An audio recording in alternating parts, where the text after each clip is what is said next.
Fine Divine Dietes is not only one of the toughest landscape plants you'll ever get your hands on, but its finer, more tidy appearance makes it one of the best looking. The only reason their popularity has reduced in recent years is due to the fact that they can regenerate easily from seed in the landscape, which is never a good idea for an exotic plant species. Fine Divine Dietes greatly resolves this problem. It rarely, if ever, seeds. Now you can use one of the prettiest and toughest landscape plants without the worry of it seeding everywhere.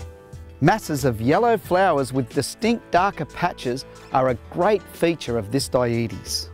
The Fine Divine plant is also slightly smaller than the common form. Its much finer leaves make it far more ornamental.